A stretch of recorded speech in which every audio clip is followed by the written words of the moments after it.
Guys, it's me Jess. So ngayon, mag-cleanser ako ng aking face. Gawa ng lumabas ako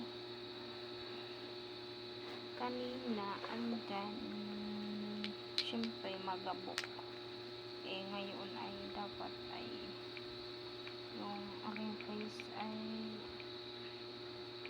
sobrang tawag nito, sensitive ang aking face.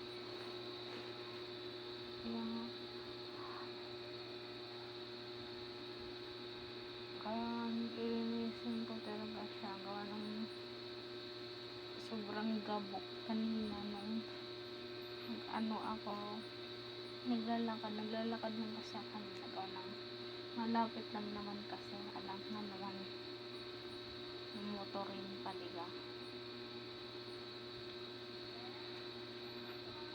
Kaya for now ay nag-cleanser sa aking face.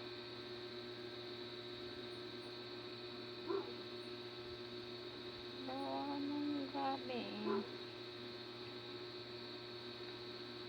ang sakit na ako.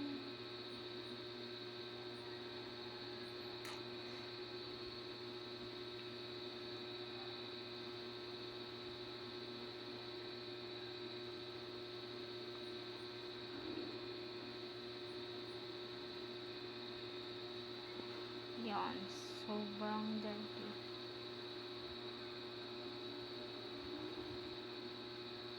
As you all know guys, yung mga alikabok kasi yun din ang isang cause na magpipimples ka.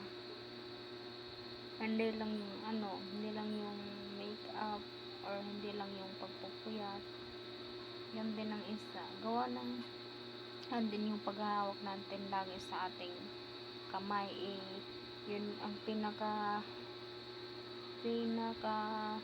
maduming parte sa ating body ay kamay. Gawa ng kung ano-anong hinahawakan natin, tas minsan naman ay hindi naman tayo lagi nakakapag-hinaw, diga. Kaya ang mukha talaga natin ang yung pinaka-sensitive natin na sa ating katawan is yung face natin. Kaya ang goal na mag-cleanser ako sa aking face. Gamit ko pa din yung aking cleanser, yung aking Skinol. Kasi yung Skinol naman kasi ay dati ko pa talaga itong ginagamit, kaso lang itinigil ko dati gawa ng may products kasi akong tinatry. Kaya ngayon nagtigil na ako, gusto ko lang mag-stick sa pencil. Kaya guys, wala naman talaga ako masyado pimples, nag-break up na lang ako. Makareglahin na kasi ako, ganito kasi ako pag reglahin. Kaya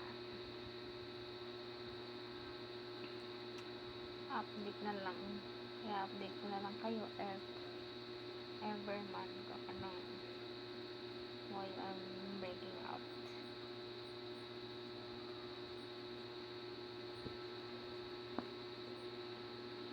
Siyempre naman natin ang ating daig.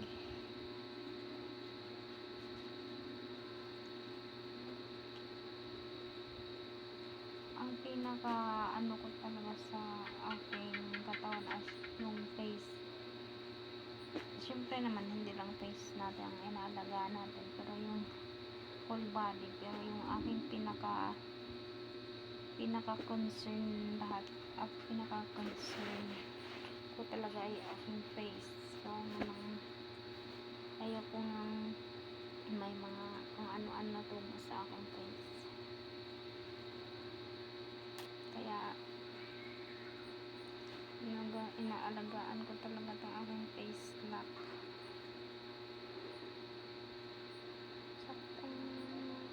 masakit tong sakit ng kabilang nose ko, kabilang side ng aking ilong, masakit siya.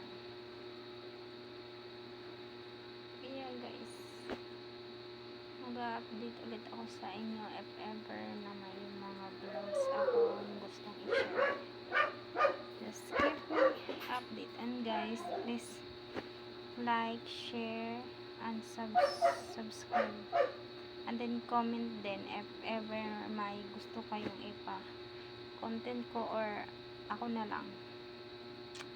Madami naman akong naiisip na content. Hindi ko pa lang siya magawa. Kaya nagpo-focus ako sa aking sa aking routine, sa aking buhay ngayon. Araw-araw na aking ginagawa. Gusto ko i-vlog kung ano man ang aking journey sa aking life. Yan lang po guys. Thank you for watching.